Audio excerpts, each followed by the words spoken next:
Hello guys, welcome back to Prospect Channel TV. Thank you.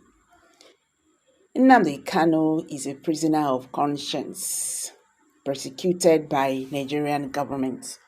And I know that this Nnamdi Kanu matter is now gradually becoming an international stuff, as Nigerian government is still proving very, very stubborn. Well, just like what many Nigerians have been asking, what exactly is the federal government hiding? Okay, that they are scared that if this man is released by tomorrow, their secret is out. If I can recall, a few weeks ago, Shawari said something about Nnamdi Kanu knows too much, concerning the former president of Nigeria. And if Nnamdi Kanu is out, and which is what they are strongly fighting against, Nnamdi Kanu might say something or must review something, that's going to be really too bad for this country. So that is really the reason why this government is scared. And when you look at what is happening, it just be like hand to hand. As they come out, so you go still hand over this matter the way I've been handling it. You understand? And majority of Nigerians are not pleased with the way this whole trial is going, even to the extent that UN, rejected Nigeria, to join the Human Rights Council, because they said Nigerian government is a lawless country. Nigerian government in our country, when we say no, they obey court orders and all that. Well, let's just move straight to the video and to the news and get the details. Okay, the Directorate of State, the DOS, and the Movement of the Indigenous People of Biafra, IPOB, has reminded the public and the international community that its leader, Nnamdi Kanu, remains a prisoner of conscience in Nigeria custody.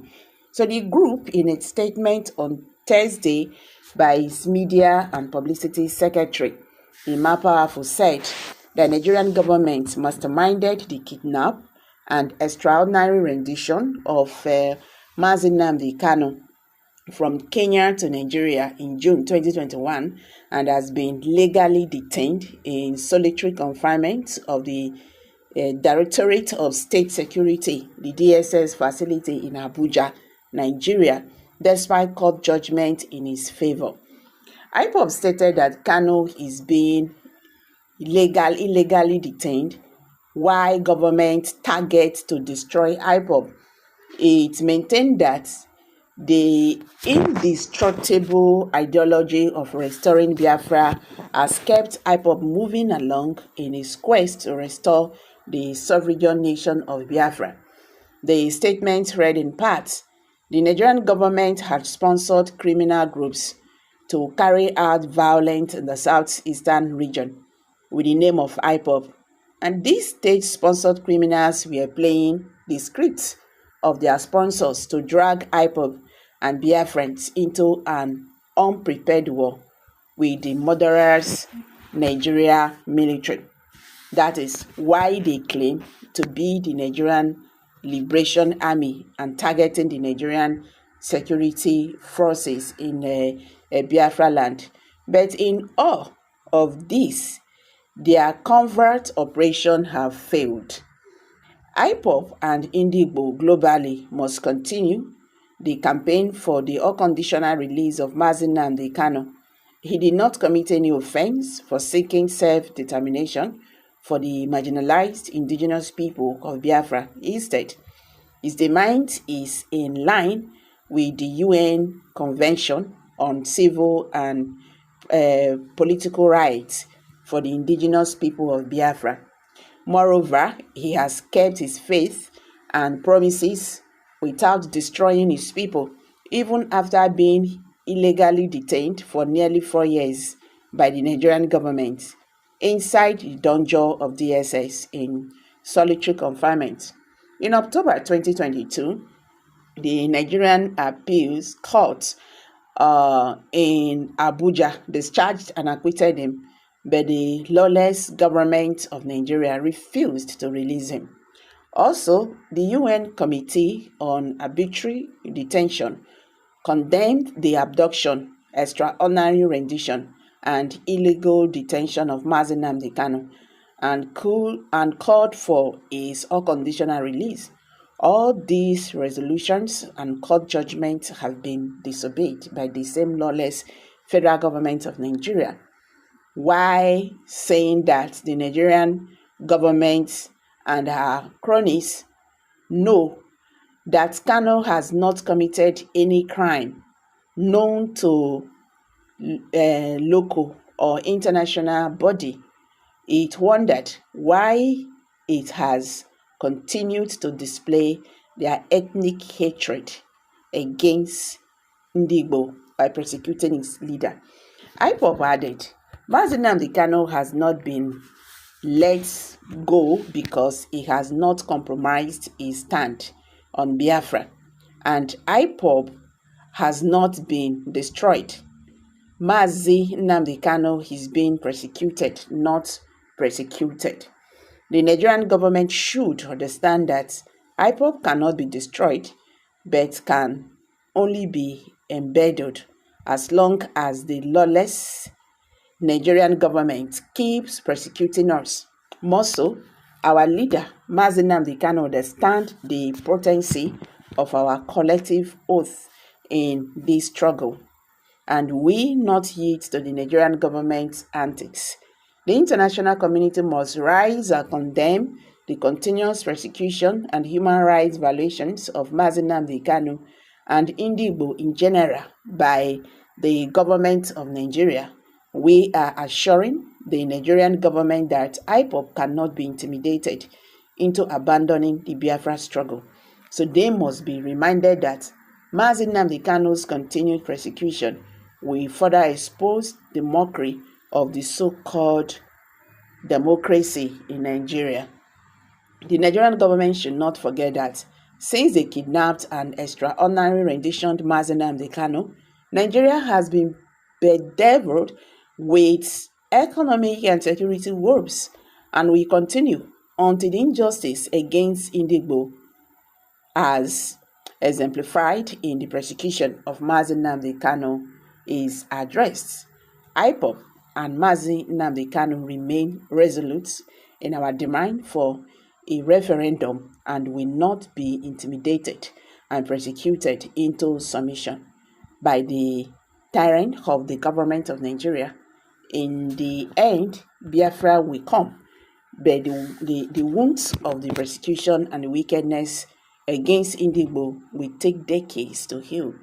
Nigeria must consider the future with the wound it inflicted on Biafrans' mind. So guys, let's hear from you. Kindly drop your comment below the comment section. Don't forget to give us a thumbs up. Share this video, let it go viral. Let Nigerians understand what is happening today in the Nigerian political landscape. Thank you, and bye for now. Finding on the lower court. So I was actually surprised that a high court have refused to obey or abide by the determination of a Supreme Court judgment. And then take the only part that is against him and then refuse to apply the part that is in favor of him. This cherry picking of what was contained in the Supreme Court judgment is what I'm against. Yes, that's correct. It should be implemented holistically. Yes. I'm not against facing any trial. Judgment. After all, I'm innocent, they have not been against me. But there cannot be any trial when key sections of the Constitution and a key Supreme Court judgment has been violated by a court of law. So you'll be patient for the case to go back and come back to the court? This is my 4th year in solitary confinement in detention. The 5th year will not kill me. Sorry, what if the case is also reassigned back to her? Will you still be comfortable? It's not going on. No, it won't happen. It won't happen. It doesn't happen. It doesn't happen that way. It doesn't happen that way at all. Thank you very much. These are the things that the public must understand. Most of you journalists, the legal correspondents, you don't take time to actually study some of these rulings and judgments. Go and study. In fact, I'll give you Bring that envelope. Bring the envelope. Brown envelope. Look at it here. Look at it here. Look at it. I'll give it to her because I think she's a bit more. Give her the swing of judgment. I'll replace a copy Can you for hold you. this for me? She can. I want to let the whole world understand something. Very, very clear. In all this is judgment of the Supreme Court. It made it very clear that even that the impartiality of the judge is questionable. Suspect. And is here. Where is it? Please do bear with me. It says it here. I like what is it, page? What is that again? 13. Where it says page 18. all these things are online. Is it not page 18? All these things are online. So I suggest that the journalists in this country actually take out time to do some basic research. It's not difficult, just minor research. You will understand the vacuousness, the emptiness of all the charges against me. Okay. They kept switching the charges. They said I committed this crime in England, isn't it? Yes. I made a broadcast in England. Yes. And in 9 charges leveled against me, this place where I committed this crime was London in the United Kingdom. Yes. When my lawyers came to see me, To discuss his I had a defense. discussion with them about how I'm going to defend myself. I told them that no court in Nigeria has jurisdiction to try me. Because since this offense was committed in England, so they said, it's only a UK court that can give a Nigerian court the authority to proceed, isn't it? Yeah, based on that, they remove London. Based on that, they now amended the charge again and removed London. Location of the broadcast. Location of the broadcast. Contrary to section 196, 174 of the Terrorism Prevention Act 2022. in violation of their own laws. Violation of their own laws. And you want me to stand trial under such circumstances? Is that possible? Nnamdi Kanu to stand trial where these shenanigans are going on? It's not possible. Because the Nigeria